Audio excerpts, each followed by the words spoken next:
C'est une ligne de vie entre deux pays, deux histoires. Isonzo en italien, Socha en slovène, le fleuve est un trait d'union qui a donné sa couleur si caractéristique à l'événement de l'année. Nova Gorica et sa voisine Gorizia, première capitale européenne de la culture transfrontalière. En ce 8 février, le cortège festif se rend de la gare de Gorizia en Italie à celle de Nova Gorica en Slovénie. Des artistes, du folklore, des curieux, des élus et un enthousiasme, lui aussi, transfrontalier. Mais il y avait déjà un lien historique. Nous sommes en train de reconstruire, non pas avec une loi, ni avec un décret, ni avec un ordre d'une institution, mais grâce aux initiatives. Ce sont des villes qui s'unissent d'elles-mêmes l'une à l'autre. Dans un avenir commun ? C'est un avenir commun que, je pense, d'autres villes en Europe et dans le monde pourraient vraiment copier et imiter. Au temps de l'Empire austro-hongrois, Gorizia, devenue depuis italienne, était le centre d'une région aujourd'hui slovène. Dans la vieille ville, le cortège arrive place de la Victoire, sous les yeux de Mateja Zorn, une Slovène qui vit depuis peu côté italien. Mateja travaille dans le domaine artistique, un pied dans chaque culture et dans chaque langue. C'est une grande fête.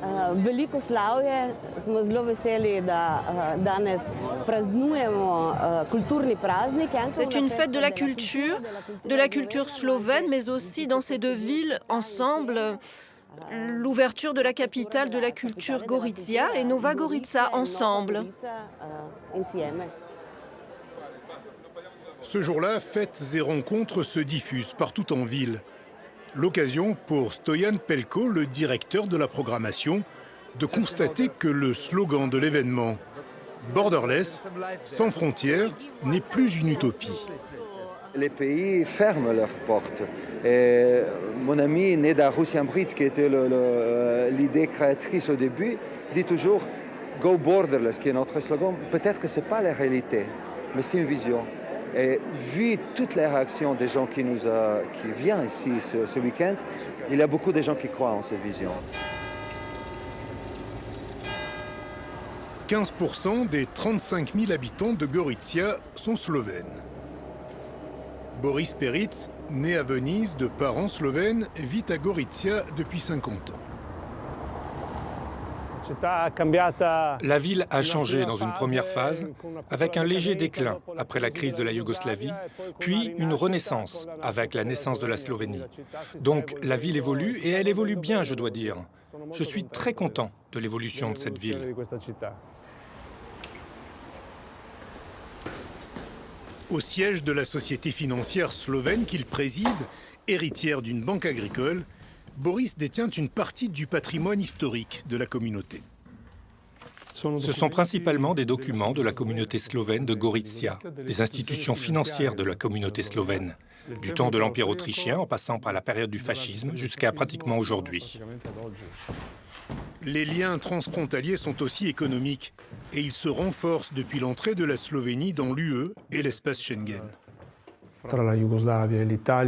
À l'époque, une économie frontalière s'était développée entre la Yougoslavie et l'Italie, reposant sur l'activité liée à la frontière.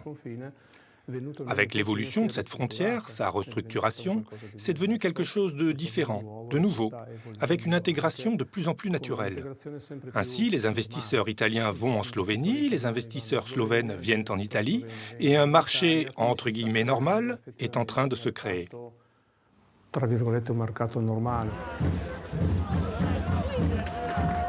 Retour le 8 février. La parade inaugurale suit son chemin en direction de Nova Gorica. Et voici bientôt le poste frontière. Ça bouchonne toujours sur la frontière. Depuis quelques mois, l'Italie a rétabli les contrôles pour lutter contre l'immigration clandestine. Mais il en faudrait plus pour gâcher la fête de Mateja et de tous ceux qui ont l'habitude de passer ici plusieurs fois par jour. C'est une émotion qui fait battre le cœur à 1000 à l'heure.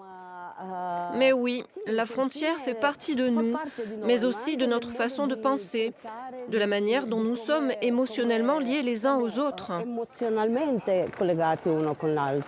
D'un autre côté, nous ne la percevons plus comme un obstacle. Certains d'entre nous vivent cet espace comme un espace unique. En Slovénie, Nova Gorica est une ville nouvelle, sortie de terre à partir de 1947, de l'autre côté de la voie ferrée qui fait office de frontière. On retrouve ce jour-là un groupe de touristes un peu spéciaux. Vous aurez besoin de ça. Ne le perdez pas, parce que c'est un problème si vous le perdez. La visite commence par la distribution de laissez-passer dont bénéficiaient les riverains à l'époque yougoslave. Ok, ici nous sommes devant le poste de frontière, qui était réservé aux laissez-passer, pas aux passeports.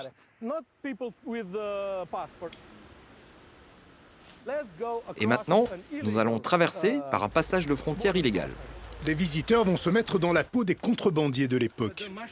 Les champignons étaient bien meilleurs en Yougoslavie, parce qu'il y avait des forêts.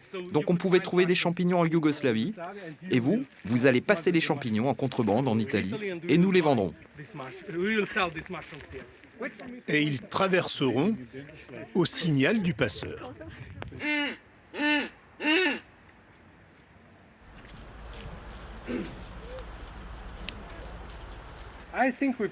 Je pense que nous avons réussi notre premier examen. Si vous remarquez là, c'est la borne qui marque la frontière.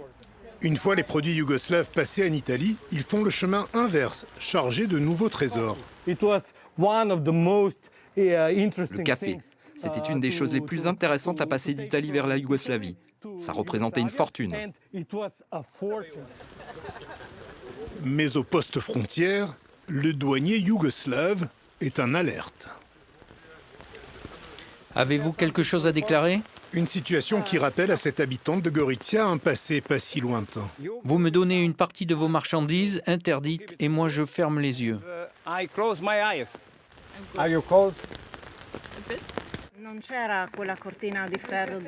Il n'y avait pas ce rideau de fer dont certains parlent, et ce n'était pas comme à Berlin. Si tu avais tes papiers, tu pouvais passer, aller voir tes amis, ta famille. Il y avait une frontière, mais elle n'était pas aussi terrible que certains veulent le faire croire. Près de la gare de Nova Gorica, la place de l'Europe pour les Slovènes, place transalpine pour les Italiens, accueille la fin de la visite qui fait partie du programme de la capitale européenne de la culture. Vous pouvez choisir maintenant où vous voulez vous trouver. Vous pouvez être en Slovénie ou en Italie. C'est sur cette même place que se déroule la cérémonie d'ouverture. Au son de la chanson « Ensemble » en italien et en slovène.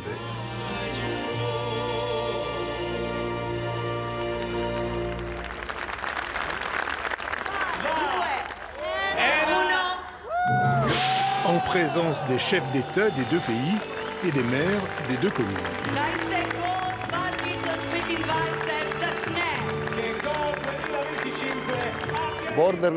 Borderless, ça veut dire vivre vraiment sans frontières, prendre conscience de ce qu'était le passé, mais aussi collaborer et travailler pour l'avenir, pour nos jeunes. Car aujourd'hui, comme nous le voyons, ni la paix ni les frontières ne sont plus des choses que l'on peut considérer comme acquises. La guerre est aux portes de l'Europe et même en son sein. Les frontières ont tendance à réapparaître plutôt qu'à disparaître. Nous allons donc un peu à contre-courant et nous voulons montrer à toute l'Europe qu'il est possible de travailler ensemble, sans frontières, même avec un passé difficile.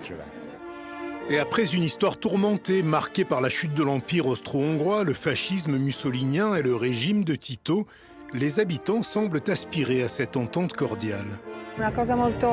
C'est une chose très valable, intense, et après tant de temps, on ressent une certaine émotion, un frisson. Penser que deux entités parviennent enfin à communiquer en étant voisines, après tant d'hostilités. C'est une question liée au récit des grands-mères. Et ma génération, les quadragénaires et les quinquagénaires, gardent le souvenir de la frontière. Mais pour les jeunes, à partir de 20 ans, c'est un territoire unique, un territoire à nouveau uni, après presque 70 ans de division. C'est donc une magnifique fête. On a eu la possibilité d'être avec des personnes slovènes, de découvrir de nouvelles cultures, même si finalement, nous sommes déjà proches et unis, comme le dit la chanson « Ensemble ».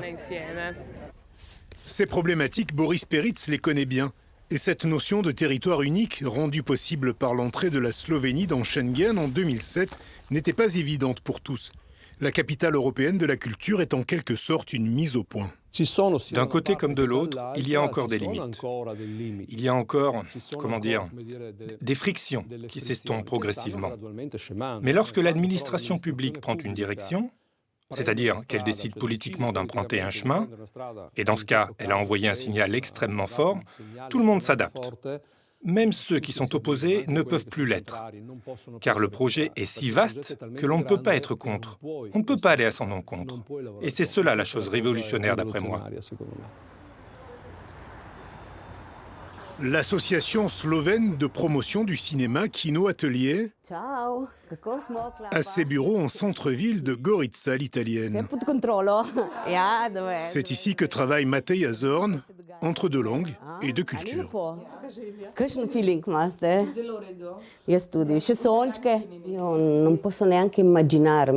Moi, je ne peux même plus imaginer vivre dans une ville ou dans un pays où il n'y aurait qu'une seule culture. Faire partie de différentes cultures, de différentes identités, c'est vraiment fascinant à mon avis. C'est aussi parfois difficile parce qu'il faut être très patient et avoir confiance. Avoir confiance en l'autre aussi, mais c'est une grande richesse.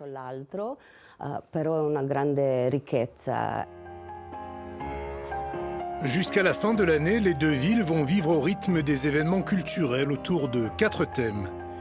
Guerre et paix, reconstruction, contrebande et écologie, réunis par un même mot d'ordre, borderless, sans frontières.